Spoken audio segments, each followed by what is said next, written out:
Everyone, welcome in digital travel hub. Digital travel hub आपको कमाने का एक अच्छा मौका दे रहा है। आप डिजिटल ट्रैवल हब से कनेक्ट होकर एजेंट या डिस्ट्रीब्यूटर के रूप में अच्छा अर्न कर सकते हैं। डिजिटल ट्रैवल हब आपको 4 सर्विसेज प्रोवाइड करवाता है: flight booking, money transfer, Aadhaar enable payment system and recharge. तो सबसे पहले हम जानेंगे कि फ्लाइट की बुकिंग कैसे करनी है। तो चलिए बिना टाइम वेस्ट करते फ्लाइट की बुकिंग के प्रोसेस को जानते हैं। So let's get started. Hey everyone, welcome back digital travel hub. आप इसमें एजेंट या डिस्ट्रीब्यूटर बनके फ्लाइट की बुकिंग मिनिमम चार्जेस में बुक कर सकते हैं। अब आप स्क्रीन पर देख सकते हैं कि इसमें स्टेप बाय स्टेप फ़्लाइट की बुकिंग मिनिमम चार्जेस में कैसे करना है। तो हमने सबसे पहले गूगल पे सर्च किया, देन अब हमारी साइट ओपन हो चुकी है। तो सबसे पहले हमको साइन अप बटन पे क्लिक करना है। साइन अप बटन पर क्लिक करने के बाद अपने पास एक नया पेज ओपन होगा जिसमें आप एजेंट या डिस्ट्रीब्यूटर बनकर फॉर्म को फिल कर सकते हैं। इसमें सबसे पहले business name, then contact person name, email, phone number, date of birth, PAN number, Aadhaar number, address detail, अपनी पूरी डिटेल फिल करनी है। देन रजिस्टर पर क्लिक करना है। रजिस्टर प्रोसेस कंप्लीट होने के बाद आपके मोबाइल नंबर पर कुछ इस प्रकार से वेलकम मैसेज आएगा। अब आप डिजिटल ट्रैवल हब में अपनी ईमेल आईडी एंड पासवर्ड डाल के एजेंट एंड डिस्ट्रीब्यूटर के रूप में एंटर कर सकते हैं। स्क्रीन पर एक नया पेज ओपन होगा। हमें सबसे पहले माई अकाउंट पर क्लिक करके माई अकाउंट में जाना है। जब इसमें फर्स्ट टाइम लॉगिन करते हैं तो सेटिंग में जाना होता है। माई वॉलेट पर क्लिक करके माई अकाउंट में जाकर हमें सेटिंग करना है। सेटिंग में आप पासवर्ड चेंज कर सकते हैं। वॉलेट पिन आपको 4 डिजिट का सेट करना होता है। वॉलेट पिन सेट करने से यह बेनिफिट होगा कि जब आप ट्रांजेक्शन करेंगे तो यह आपसे वॉलेट पिन मांगेगा। यह पोर्टल B2B है। यदि आप चाहते हैं कि टिकट पर लोगो का प्रिंट हो तो आप यहाँ पर लोगो भी सेट कर सकते हैं। आप अपना बैंक अकाउंट नंबर भी ऐड कर सकते हैं क्योंकि आपको अमाउंट रिफंड होगा तो इसी बैंक अकाउंट में होगा। तो चलिए अब हम जानते हैं फ़्लाइट का फेयर कैसे सेट करना है। यहाँ पर फ़्लाइट का फेयर सेट करने के 2 ऑप्शन हैं। एक ऑप्शन है सर्च से पहले और एक ऑप्शन है सर्चिंग के बाद। फॉर एग्जाम्पल यह केस तब आता है जब आप चाहते हैं कि दूसरी पार्टी को फेयर ज़्यादा शो हो, तब आप फ़्लाइट कमीशन में आकर फेयर सेट कर सकते हैं। अब आप यहाँ पर फेयर अपने अकॉर्डिंग अमाउंट वाइज या परसेंटेज वाइज शो कर सकते हैं। अब आप हर फ्लाइट के आगे अमाउंट अपने अकॉर्डिंग सेट कर दीजिए।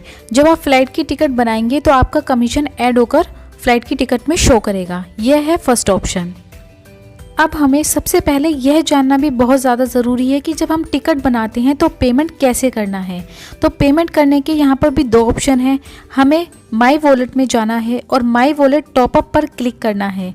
इसमें आप मैनुअली एंड ऑनलाइन पेमेंट कर सकते हैं। मैनुअली प्रोसेस में आपके सामने स्क्रीन पर जो बैंक डिटेल शो हो रही है उसमें आपको अमाउंट डिपॉजिट कराना होगा।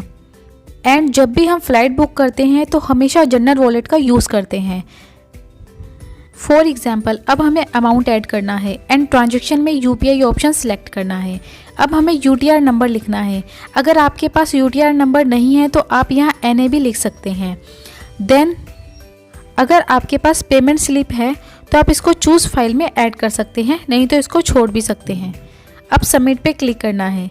सबमिट पर क्लिक करने के बाद अमाउंट माई वॉलेट पर क्लिक करके जनरल वॉलेट में चेक कर सकते हैं।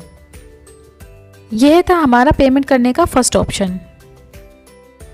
अब हम बात करते हैं पेमेंट करने के सेकंड ऑप्शन के बारे में। सेकंड ऑप्शन में माई वॉलेट में वॉलेट टॉपअप पर क्लिक करना है। यह ऑनलाइन पेमेंट का ऑप्शन है। यहाँ पर भी जनरल वॉलेट ही रहेगा एंड अमाउंट में फॉर एग्जाम्पल पर आप 100 रुपीज़ ऐड करते हैं एंड अब आप पेमेंट मोड में कोई भी ऑप्शन चूज़ कर सकते हैं। फॉर एग्जाम्पल हमने UPI चूज़ किया, देन हमें मेक पेमेंट पे क्लिक करना है। अब हमारे सामने स्क्रीन पर ऑनलाइन पेमेंट के ऑप्शन आ जाएंगे। अब हमें UPI कोड सिलेक्ट करना है, देन पे पर क्लिक करना है। अब हमें इस कोड को स्कैन करना है। अब हमारे सामने डिटेल्स आ जाएगी। इसमें आप कैसे भी पेमेंट ऑप्शन चूज़ कर सकते हैं। अब हमारा यहाँ पर भी पेमेंट का प्रोसेस कंप्लीट हो चुका है। तो चलिए अब हम फ़्लाइट बुक करते हैं। तो यहाँ पर सबसे पहले हमको फ़्लाइट पर क्लिक करना है। यहाँ पर भी हमारे पास 2 ऑप्शन हैं। फॉर एग्जाम्पल हम 1 वे चूज़ करते हैं। अब हमें फ़्लाइट दिल्ली टू मुंबई की बुक करनी है और हमें डेट सेलेक्ट करनी है एंड सर्च पे क्लिक करना है। अब हमारे सामने सभी दिल्ली टू मुंबई की फ़्लाइट्स आ जाएंगी और इसका कितना फेयर है वह भी शो करेगा। अब हमें फ़्लाइट बुक करने के लिए बुक पर क्लिक करना है। हमें फ़्लाइट बुक करने के लिए कस्टमर की डिटेल्स फिल करनी है, जैसे mobile number, name etcetera. And अब हमें वॉलेट पिन सेट करना है और अब प्रोसीड टू पेमेंट पर क्लिक करना है। इस पर क्लिक करते ही फ्लाइट की टिकट हमारी बन जाएगी। तो चलिए अब जानते हैं कि जो टिकट हमने बुक की है वो हम कहाँ पर चेक कर सकते हैं।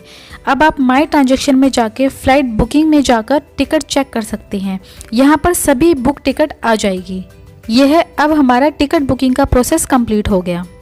अब हम जानेंगे कि फ़्लाइट बुक करने पर आपको कमीशन कैसे ऐड करना है। तो इसके लिए जो टिकट आपने बुक की है उसके राइट हैंड साइड में आप आइकन्स देखेंगे, वहाँ पर 5 बटन्स होंगे। फर्स्ट बटन है चेंज फीस, सेकंड बटन है download ticket and third button है download ticket without price and 4 button है मेल टिकट एंड 5 बटन है कैंसिल टिकट।